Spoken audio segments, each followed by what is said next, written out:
What do you want? Itu je. Tapi at the end of the day, macam KA kata lah, dunia ni tak berhutang apa-apa dengan kita. Kita kena decide kita nak apa.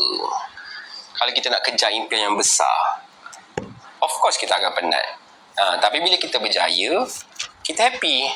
Tapi kalau kita nak kejar benda tu, of course kita akan rasa macam tak pressure. Tapi kita dapat kurang lah dalam hidup ni. Jangan komplain. Macam tu.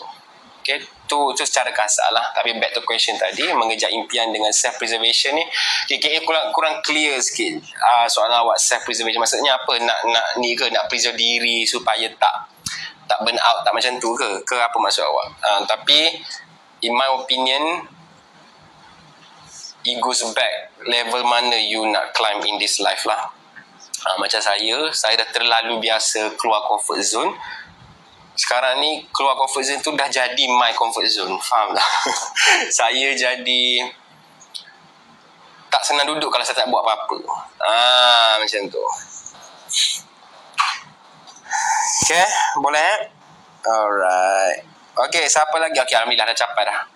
Okay, kita dah cecah sale RM100,000 malam ni. Thank you very much everyone. Sambil borak dengan you guys semua. Thank you so much. Okay lah. Dah, ngantuk dah. Nak pergi masak. Okay, itu saja live untuk hari ni. Esok insyaAllah kalau sampai Rembayung, okay, cubalah dekat Rembayung pula Boleh? Alright. Okay guys, take care. Sorry tau kalau ada jawapan yang saya jawab tu kurang lengkap, kurang best, kurang mantap. Sebab tengah demam campur dengan alhamdulillah barai semua ni. So macam tu lah. But overall I really enjoyed to this live stream. Thank you for the questions. InsyaAllah rezeki kita live lagi sekali.